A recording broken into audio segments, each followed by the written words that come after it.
This is TWiT. The FCC unveiled their plan to eliminate net neutrality. This is the Washington Post. Federal regulators unveiled a plan that would give internet providers broad powers to determine what websites and online services their customers can see and use, and at what cost. Now, this isn't law yet. It sets the stage for a vote next month. Ajit Pai, the chairman of the FCC, said that we're going to stop micromanaging the internet. I might not characterize it as micromanaging. Did it have a sponsored by Verizon logo on the bill? Like, is it? Yeah, they might as well. I don't. So I think they're probably going to vote it through, and I think it's going to be December 14th. It's expected to pass. Republicans control 3 of the commission's 5 seats. They have a majority. Right. I'm going to lay out a prediction that if it passes, I don't think it's going to turn out as well for Verizon, Comcast, and AT&T as they think it will. I think they're excited about it. I think that, but what I think this will do when they open this up, is it's going to worry people like Apple, people like Google, people like Facebook, and suddenly they're going to get competition from areas that they can't afford to fight. You know, and I think that I hope that's the case. I think they're not going to put up with it. I think they're going to go. You know, the people are going to be like, you know, especially Google has spent a lot of time figuring stuff out. You know, and I think that I think that they're going to wish when the dust settles 10 years from now, AT&T and Verizon and Comcast, this may kill them. Like that's the I think that this actually may actually be the thing that unwinds them. If they take advantage of this and do things like say, well, we're going to block Skype because we have our own VoIP service, then, and by the way, you will know that, besides the fact that Skype will stop working, you will know that because one of the rules requires transparency. They do have to post on a clearly visible website what they're blocking, what they're prioritizing, what they're doing. So they're not supposed to do this in secret. One issue there is that they're moving enforcement of this from the FCC to the FTC, which enforces many other trade rules and is by some measures overburdened already.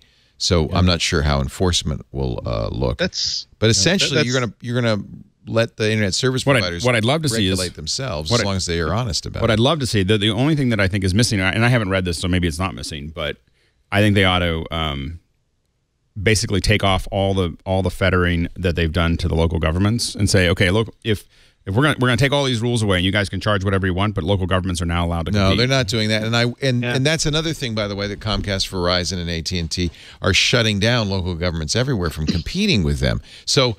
But I think that they both want a non-competitive environment and to be able to set the rules they want. But I think that the problem they're going to have is that those people are going to, if they start getting clamped down and they start seeing that their traffic is being shaped, I think you're going to end up with a lot more groundswell for people to work with, and maybe it's working with Google, maybe it's working with Apple or whatever to push these guys out. You know, I think that I think it's going to be much more complicated than they.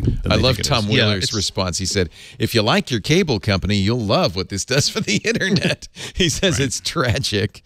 The job of the FCC is to represent the consumer. Tragically, this decision is only for the benefit of the largely monopoly services that deliver the internet to the consumer. Yeah, it's going to be tough. There are already organizations that are lined up to sue to prevent them from doing this, from taking this action. I feel as though they're going to get a lot of help from a lot of wealthy companies in the San Francisco Bay Area, and they'll also have a lot of there are people who have political firepower backing up that money. That's going to make the sad fact is that the reason why despots get into trouble is that when they make it difficult for rich people inside their countries to continue to make lots and lots of money. And so if you're threatening Google, if you're threatening Apple, if you're threatening Netflix, actually more Google, Apple, and Facebook, if you're threatening these companies with the ability to make unfettered profits, they're going to start aiming the money cannon at people who can really hurt you. The problem is a bad thing. And also, I think this is more a problem of less of them turning off Skype so much as, well, great, now we can charge people extra for Skype, and that's just as good for them. Right. I think that or zero rate to competitors. Right. I think the hard part is that it won't really hurt Apple or Facebook or Google because they'll be able to afford it. In fact, it cuts out some of their competition. But I think that there's an opportunity from a marketing perspective for Apple, Facebook, and Google, and a couple other ones to build a consortium and maybe even build a Hulu-style ISP that is, all of these companies that are against it and saying, okay, here's the deal. We've got $1 trillion in cash, and we're going to pound you into the ground if you go and it's a good marketing for them. I'm just going to say it's not good business. There's lots of great roadblocks. Marketing. There's lots of roadblocks. There's an infrastructure roadblock. There's cities that offer monopolies. So you don't have to. You don't have to compete in every city to crush AT&T, Verizon. You have to compete in the top 20. Right. You take the top 20 markets and you attack those. You take those away and they're done. Like, it's just too many people. It's too many subscribers, and that's where all the easy, and that's where it's easy for you to do it. If the right thing to do for Apple and Google and Facebook and all these and Amazon and Microsoft to take the top 5. And if they build a consortium and say, we're going to spend real money in the top 20 markets because we disagree with this will get real ugly real fast for the incumbents, because they're going to have a lot of people backing it and a lot of people who are online, a lot of people that are online vocally. I think that there is a huge opportunity to have the government, to pummel these guys for doing this. Yeah, I do think that this does affect companies like Apple and Facebook and Google directly, because all of the technologies that they've come out are increasingly eating a lot more bandwidth. Like, here is Apple Music. We're going to be able to stream at high velocities. Here is 4K video that we want to be able to push out. Here's 4K streaming. Here's 4K chat and even standard HD chat.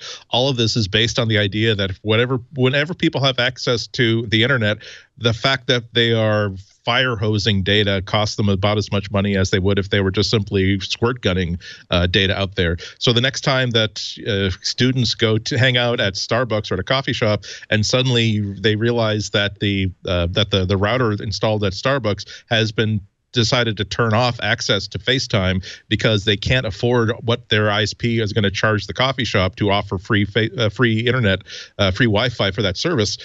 That's when you start interfering with Apple's ability to make money. They're also, I think, that in a position where they just have to. They're just fundamentally hating this, and this is fun. I think they believe fundamentally this is wrong for the ability of technology to find its own level, of greatness.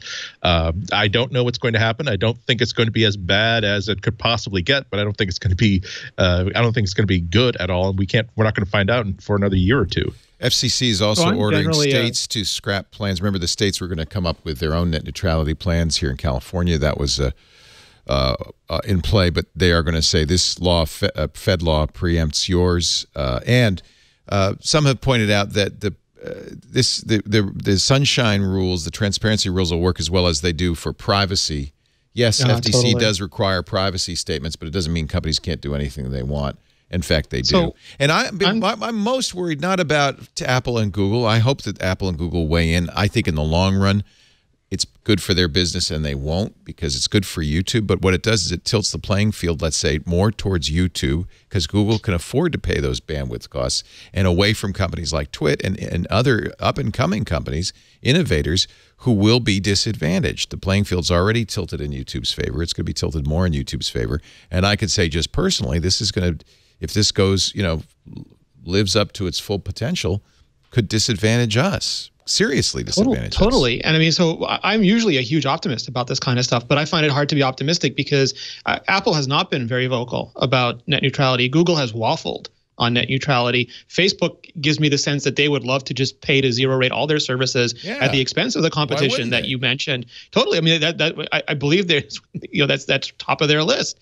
And these companies could have spoken out. This has been years in the making, and they've been relatively quiet, and they could have wielded their money and their influence for a decade before we got anywhere near this point. And coming at it from behind is a lot of work. And I think exactly what you said, Leo, is just detrimental to anybody else who wants to get in the field. And that's the exact opposite of what the whole utilities thing is supposed to do to begin with. If you've enjoyed a rich, vibrant podcast ecosystem, which we have up till now, one thing you've already noticed is that the big players are starting to suck the air out of the room, and it's just going to get worse. And you're not going to see those diverse podcasts that you used to see. You're not going to see anywhere near the kind of diversity you used to see. And I think that that's just what's going to happen.